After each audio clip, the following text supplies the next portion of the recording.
Bonsoir à toutes et à tous.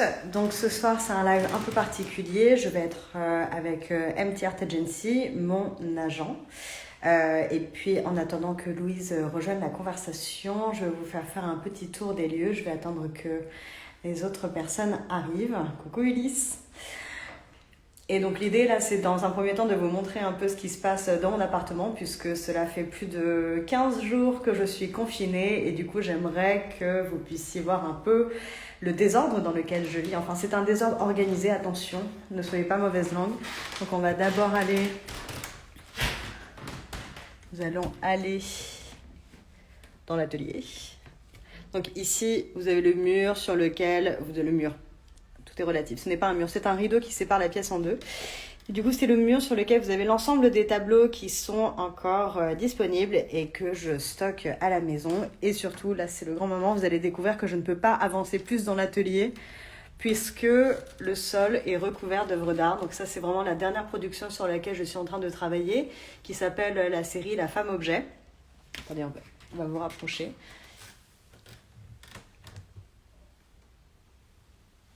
Donc comme vous pouvez le voir, c'est vraiment une série où chaque travaux sont assez similaires. Donc l'idée, c'est vraiment de faire... Ah, je vois que Louise est en train d'arriver. Attendez, je vais l'accepter. Louise, du coup, oui, je veux bien que tu intègres la conversation. C'est parti. Je suis en train de terminer mon petit tour dans l'atelier. Je vais vous emmener dans le salon également. En fait, je travaille dans mon atelier et juste ici derrière moi. Et quand on tourne... Louise, je suis en train de faire un petit tour à tout le monde pour leur faire découvrir un peu ce qui se passe dans l'appartement en ce moment, puisque le salon a été transformé en salle de travail. Tu vois, toi qui le connais bien, eh bien, tu peux voir que la table de la salle à manger a été déplacée pour que je puisse prendre un peu plus de place, hein, vu que je n'en prends pas déjà assez. Donc, je vous montre un petit point de vue. Donc, il y a ce tableau que tu connais déjà. Qui est magnifique.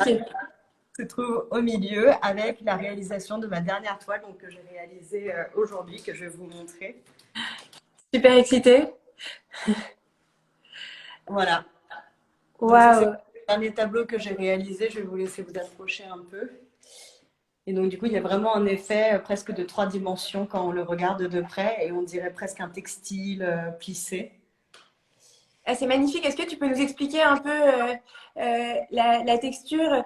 Peut-être qu'avant ça, on peut peut-être revenir sur le contexte de ce soir et de pourquoi Oui, est-ce bien qu'on sûr. prépare Attends, ensemble. je vais montrer l'œuvre sur laquelle on peut rebondir justement, puisqu'on se rejoint pour une raison. Du coup, je vous montre ce tableau, voilà, qui va être le point de départ du talk de ce soir. Et Louis, si tu permets, je vais juste m'installer, je vais m'asseoir, parce que si je reste debout, ça va être laborieux.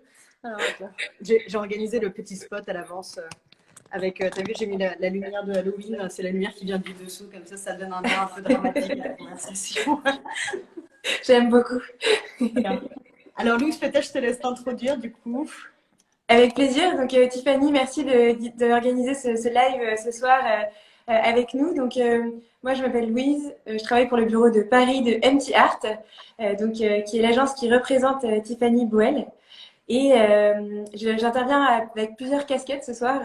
J'interviens en tant que Louise MT Art, mais aussi en fait j'interviens en tant que fondatrice, que membre fondatrice de l'association Women in Innovation en France, qui est une association qui a vocation à promouvoir la place des femmes dans des postes à responsabilité dans l'innovation au sens large, puisque pour nous, l'innovation, c'est la curiosité en action.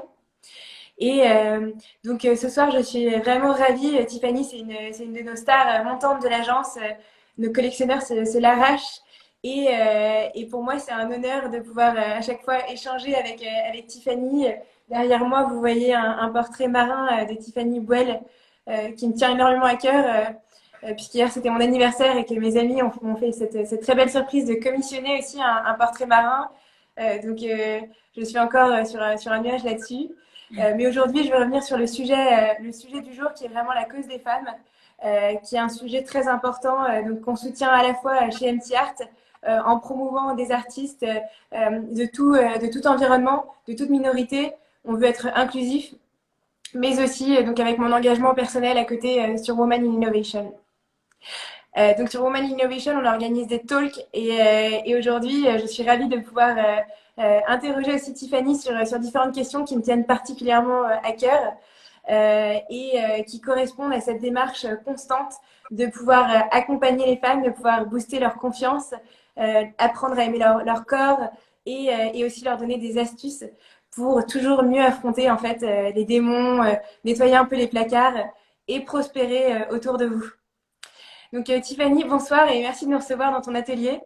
Bah, avec grand plaisir, c'était très bref, hein, comme pour ceux qui ont commencé le live avec moi, j'ai du mal à mettre les pieds dedans en ce moment parce que j'ai littéralement, c'est comme s'il y avait eu une explosion de dessins dans l'appartement depuis le début de ce confinement.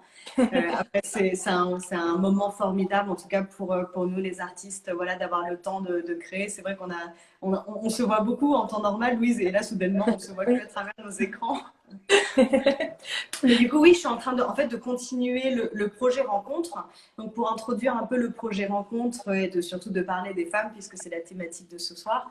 Le projet Rencontre a débuté en 2014, quand j'ai vraiment voulu parler des femmes dans mon travail. À ce moment-là, je ne savais pas du tout plastiquement comment traduire cette démarche, mais en fait, j'ai fait un casting géant sur les réseaux sociaux, principalement sur Facebook, Tumblr et Instagram. C'était en tout cas les 3 plateformes qui rayonnaient à ce moment-là. En 2014, c'était le début des influenceuses, c'était les micro-influences. Les marques commençaient tout doucement à se pencher vers des profils de personnes, on va dire lambda, c'est-à-dire pas des acteurs ou des musiciens, des talents. Et c'est vrai que donc du coup j'ai rencontré, je sais pas, en même pas 2 mois, plus de 200 femmes, aussi bien en ligne que en réalité. Et l'idée c'était vraiment de soulever des sujets tels que le rapport à soi-même, l'histoire de son corps, quel avait été l'impact de l'adolescence sur celui-ci et comment ces femmes réagissaient par rapport aux réseaux sociaux et à l'ensemble d'images auxquelles elles étaient confrontées quotidiennement. Parce que voilà, maintenant nous sommes tous habitués à passer du temps sur nos portables, mais à ce moment-là, ce n'était pas quelque chose de si courant. Et c'est vrai que j'ai constaté parmi mes sujets qu'un grand nombre me disaient que Instagram, notamment, leur avait donné une mauvaise image d'elles-mêmes parce qu'elles avaient l'impression que la norme était un niveau de perfection qui était en fait totalement irréel.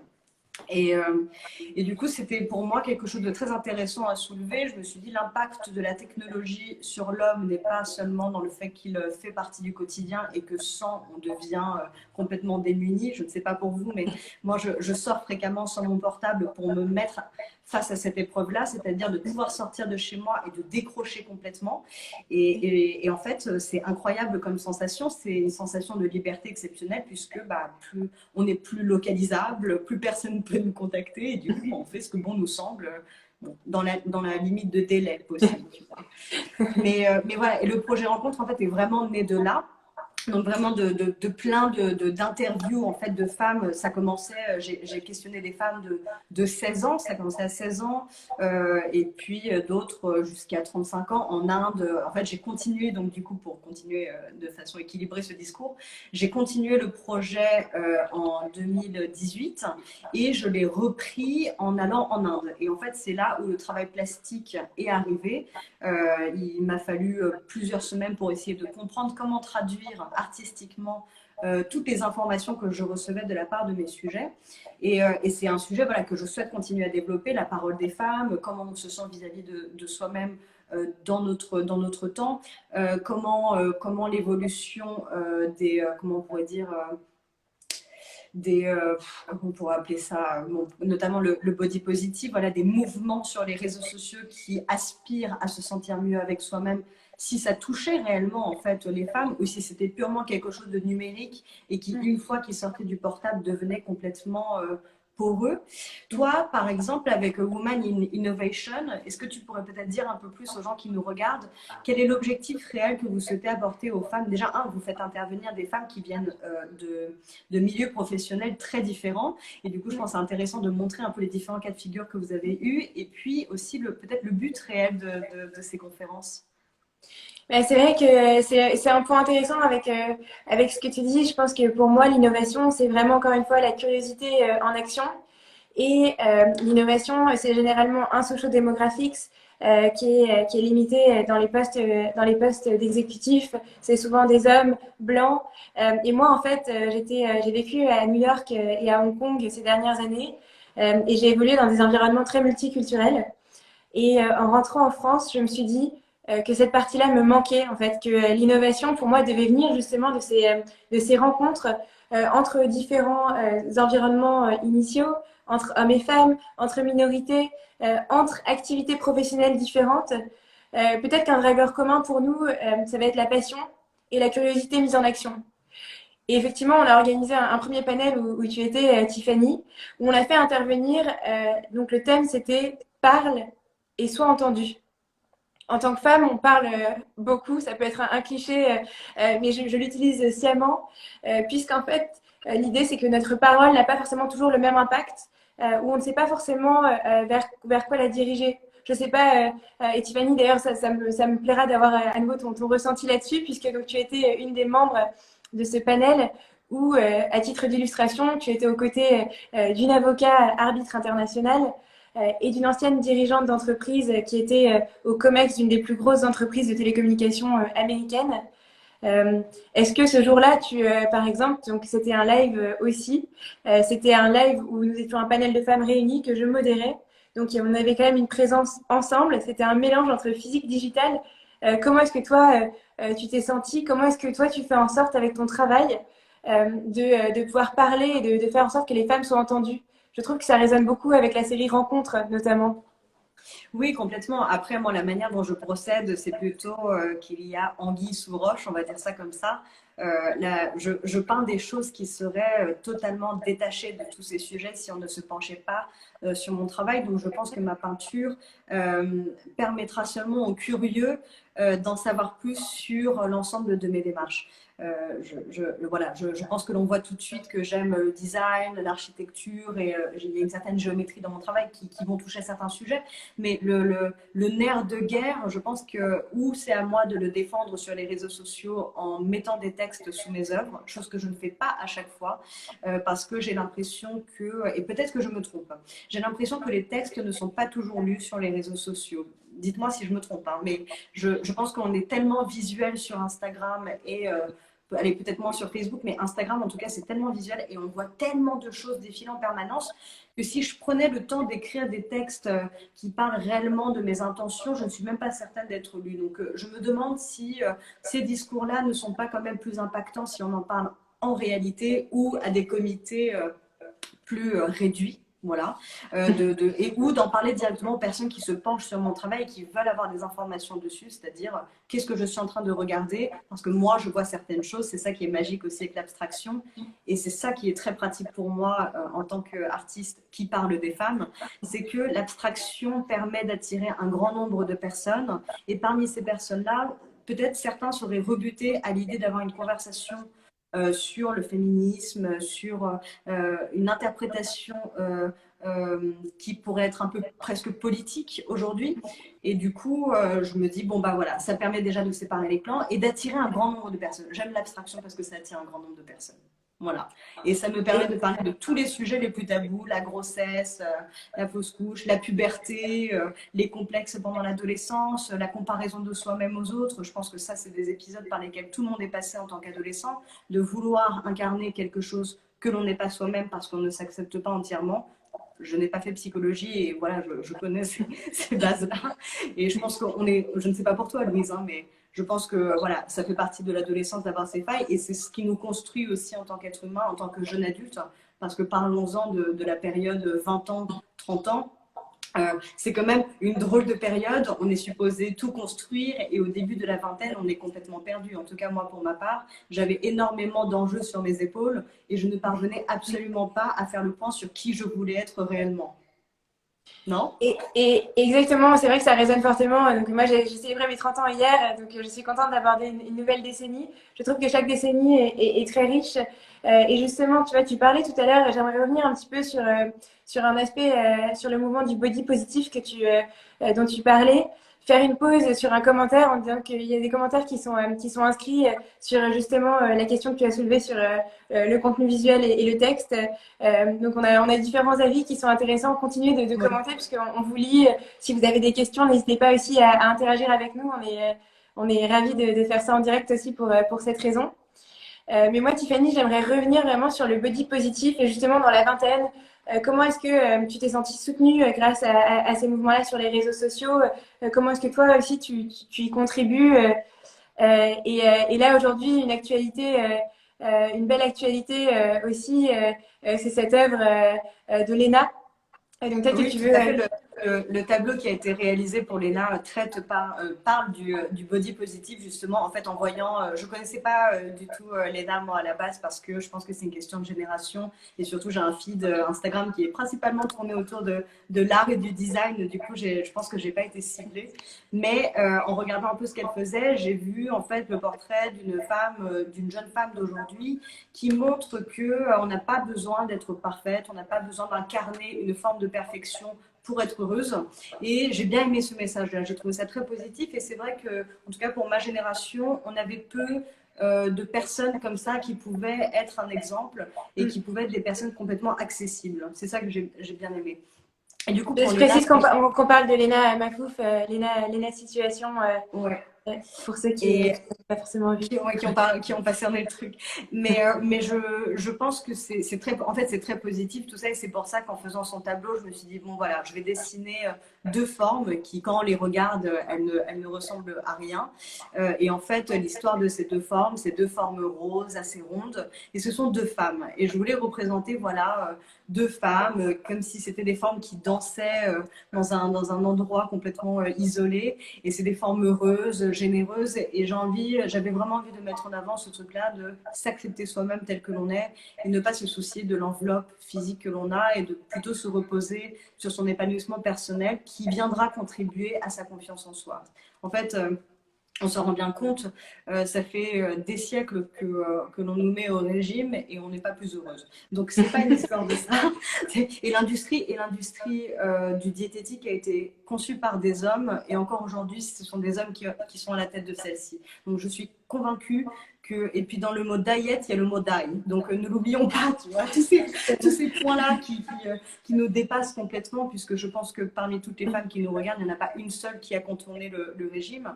Et j'ai vraiment envie que Internet ait cette force-là, c'est-à-dire de montrer qu'on n'est pas obligé de passer par le sacrifice pour se sentir bien avec soi-même, mais plutôt d'opter pour de nouvelles habitudes si on ne se sent pas bien et d'avoir voilà, des activités ou peut-être des choses qui vont faire qu'on s'accepte juste tel que l'on est. Et je pense que l'épanouissement personnel a clairement une grande importance là-dedans.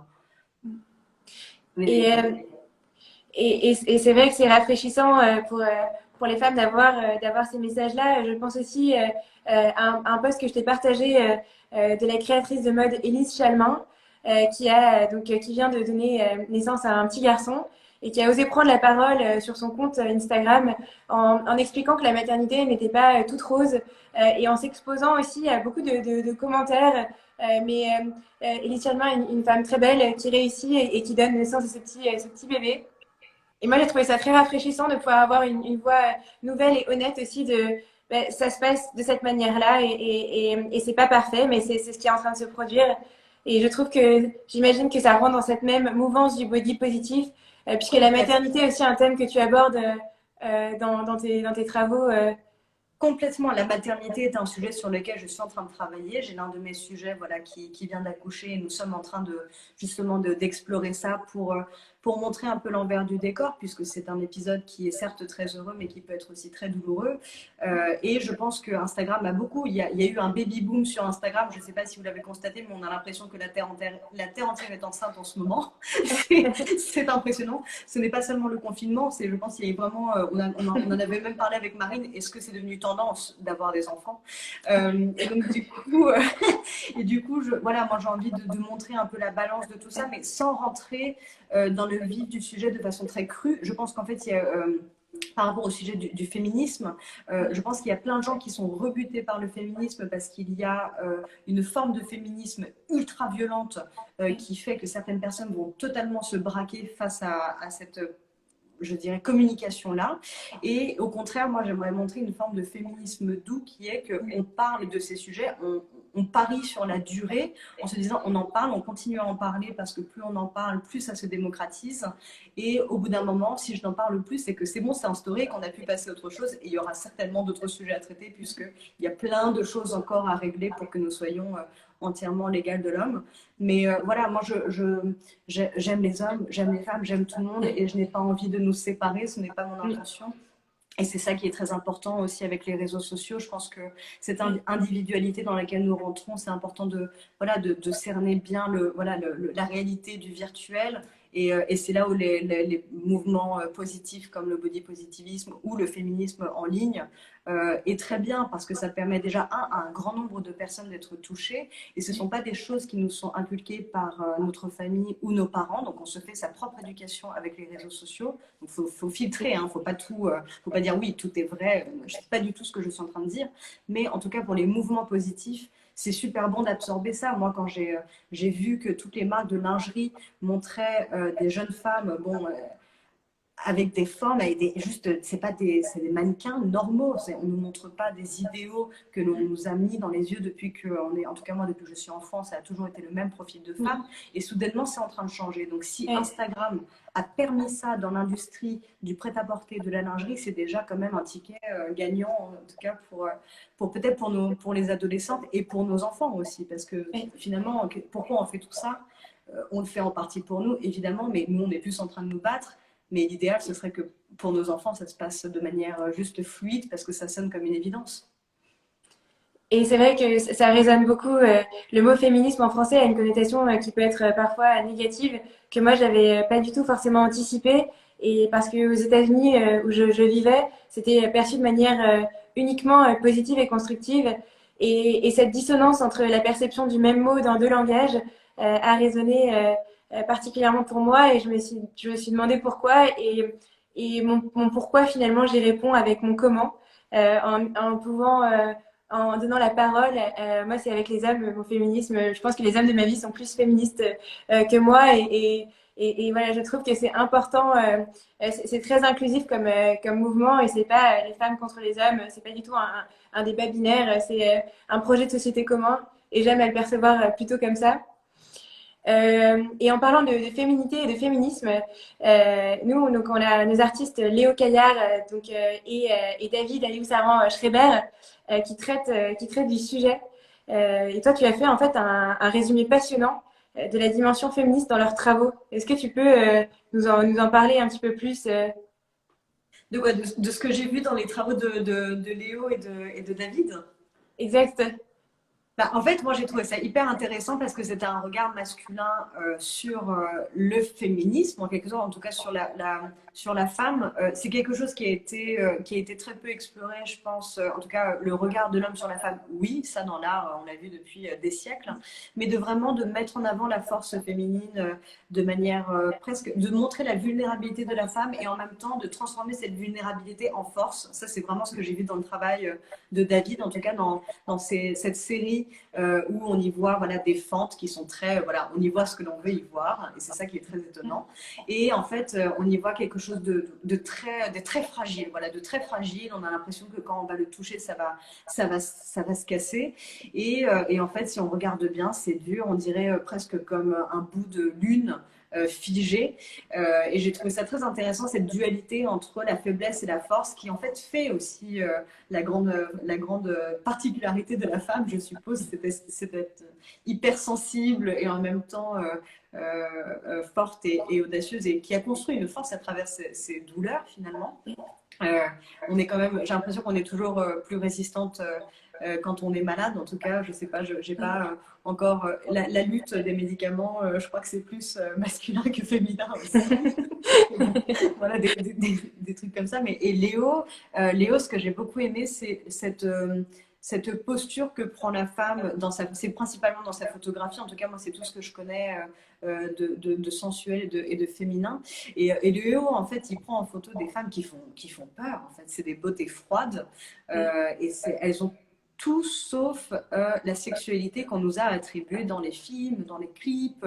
On sort complètement du contexte de la femme sexy, jolie et sexy. On est face à une femme qui est magnifique, mais elle est tellement froide qu'on a peur de l'approcher. Et j'ai bien aimé ce profil-là, qui est un profil de femme que l'on n'a jamais mis en avant et qui est en fait qui est existant. Voilà, il y a plein de femmes comme ça où, d'un point de vue extérieur, quand on la regarde, bah, c'est une femme qui elle est dans son socle, elle sait ce qu'elle veut, elle est froide et on ne peut pas l'approcher. En fait. Et c'est ça qui est très, très vraiment très, très intéressant. Et c'est vrai que sa série Renaissance particulièrement est très très très belle. Euh, et c'est assez émouvant pour nous de, voilà, de voir les ponts entre les différents artistes d'MTR, de voir comment vous approchez ou vous regardez vos travaux mutuels. C'est hyper enrichissant.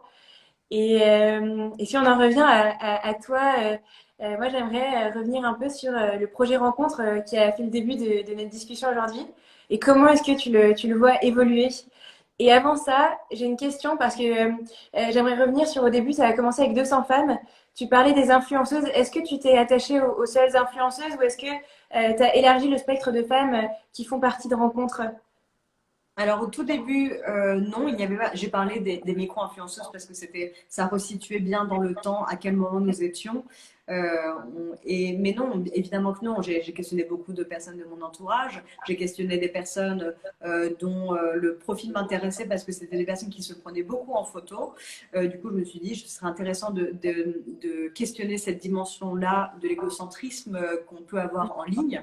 Et il y avait également, non, vraiment, c'était très aléatoire. En fait, j'avais lancé un appel sur mon compte et je me souviens que beaucoup de ces femmes l'avaient relégué de leur côté et ça avait explosé d'un coup. C'est ça qui est magique avec Internet, c'est que les gens, en plus, les gens sont très réceptifs, ils sont motivés et c'est merveilleux parce que c'est très facile de trouver des sujets et en plus passionnant. J'ai rencontré une multitude de femmes qui venaient voilà, de milieux sociaux très différents des uns des autres, qui avaient des professions très différentes, des étudiantes.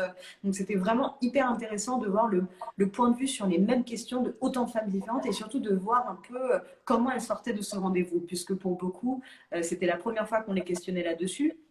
On ne leur avait jamais posé. Ce ne sont pas spécialement des sujets dont on parle avec nos parents et ce ne sont pas non plus des sujets desquels on parle avec nos amis non plus parce qu'on touche à l'intime et on n'a pas toujours envie de parler de ce que l'on n'aime pas chez soi et pourquoi. Donc c'était vraiment une expérience incroyable. J'ai oublié la deuxième question du coup. Et la deuxième question, elle portait sur justement comment est-ce que tu vois ce projet évoluer? Parce qu'on est revenu à la genèse Oui, tout et à fait. maintenant, Alors du coup, quelle est l'évolution la du suite? Oui, oui, oui, tout à fait, excuse-moi. Du coup, alors, après le voyage en Inde, je suis allée au Japon. J'ai continué à faire des études sur l'histoire du corps et des femmes au Japon. C'est un projet que je souhaite faire, que je souhaite continuer dans le temps, puisque malgré le fait que j'ai des origines japonaises, c'est très compliqué pour moi de rentrer en communication avec les femmes japonaises. Un, parce qu'elles sont très introverties. Deux, parce qu'on leur a jamais posé ces questions-là. Là, je peux vous dire qu'on est certaine que personne n'aura posé. Et puis surtout si on veut parler d'émancipation et de potentiellement parler aussi du fait que l'on peut engendrer un business à la maison, puisqu'il y a beaucoup de femmes au foyer actuellement au Japon, encore aujourd'hui. À Tokyo, ça change un peu, mais le Japon reste encore très traditionnel et je pense qu'il y a vraiment une parole à porter sur ce sujet-là, pas de changer tous les codes et d'arriver et de faire on va tout changer, j'arrive avec ma peinture, on va tout modifier, c'est pas du tout mon intention, c'est plutôt de dire, vous voyez, en fait, je pense que l'épanouissement personnel, il ne se repose pas seulement sur la responsabilité d'être mère, il se repose sur quelque chose de bien plus profond que ça. Et à partir du moment où les enfants quittent le foyer, beaucoup de ces femmes se retrouvent complètement confrontées à elles-mêmes et démunies parce qu'elles ont dédié leur vie à ça. Sauf que du coup, j'aimerais bien proposer des choses à ces femmes, à leur dire vous aimez la peinture, peignez à la maison, ça va vous faire du bien, mettez ça sur Instagram et si ça vous permet de pouvoir montrer votre créativité, de vous épanouir, c'est formidable. C'est plutôt une quête comme ça. Donc de continuer le projet au Japon. Et là, comme on était confinés et que je ne bougeais plus tellement, j'ai peint des sujets qui ont plus de 50 ans, donc des femmes qui m'entourent, que j'ai rencontrées dans le cadre du travail, mais également voilà, assez aléatoirement. Et je les ai questionnées sur l'histoire de leur corps, à quel moment elles avaient senti que leur peau changeait de texture. Et du coup, j'ai fait toute une série sur la zone de leur corps qu'elles n'aimaient pas. Et j'ai plissé du textile tout autour. Voilà, donc ça, on a un peu changé de support. Et dernièrement, donc la série que je montrais au début de ce live et qui se trouve juste là, voilà. Donc ça, c'est vraiment. Est-ce que tu penses que tu pourras nous réapprocher pour Oui, bien sûr. qu'on donc voit ça, encore mieux la dernière série sur laquelle je travaille, que vous avez pu voir en couleur bleue. Et donc, du coup, vous pouvez le voir, c'est un travail qui est très texturé. Voilà, c'est vrai que là, on voit un jeu de matière magnifique. Un travail de tissage, exactement. Et l'idée, c'était voilà, de reparler de la femme objet qui a été. Il y a aussi la femme plante, la belle plante, qui va arriver parmi les couleurs des prochains jours. Je voudrais faire cette même version en vert. Et de parler un peu du statut que l'on a eu pendant, voilà, pendant des années et de l'embellir, c'est-à-dire de faire de ce cliché, de faire de ce statut quelque chose de complètement. Voilà, de l'oublier et de le remplacer en disant on est une femme objet, bah, très bien, et ben on est le plus bel objet qui existe. Et je suis en train de créer en fait des séries de vases avec des nervures, avec, qui ont du caractère, voilà. Et pour certaines de ces formes, vous le verrez, il y en a certaines qui sont plus ou moins saccagées parce que l'expérience de la femme que j'ai rencontrée a été mouvementée et du coup je considère que c'est pas un vase lisse, impeccable, non, c'est un vase qui a des imperfections, qui a des Du vécu. nervures. Exactement. Et du coup, voilà, je suis en train d'explorer cet axe-là et le confinement m'a permis de pouvoir développer techniquement cette série. Donc voilà, ça va être à mon avis la grande série du confinement. On a hâte de voir ça. Déjà, cet aperçu du jour est magnifique et je suis pas la seule à le penser. On a Brad qui dit tes projets, Tiffany, sont magnifiques. Euh, Merci. et merci pour ces échanges qui, j'espère, aussi inspireront la jeune génération de femmes. Pour nous, c'est important. Hier j'ai quitté ma vingtaine et c'est vrai que voilà, je trouve que c'est particulièrement une chance de pouvoir échanger avec des cerveaux aussi brillants que le tien, Tiffany. Ce que tu nous donnes comme à voir comme contenu visuel aussi est très enrichissant. À un moment, on est tous à la maison et notre horizon est un peu plus limité. On a vraiment cette chance-là de pouvoir t'avoir dans des lives régulièrement aussi. Donc, c'est des espaces de parole. N'hésitez pas à commenter ou à poser des questions, que ce soit en contactant directement Louise Boucon ou MT Art ou en contactant Tiffany. Nous, notre mission chez MT Art, c'est vraiment de rendre l'art accessible à tous. Et on y travaille avec beaucoup de passion. On travaille dur tous les jours. Tiffany, une de nos stars montantes, travaille aussi dur. Donc, on est toujours ravis de pouvoir répondre à vos questions et de vous accompagner sur vos idées les plus folles.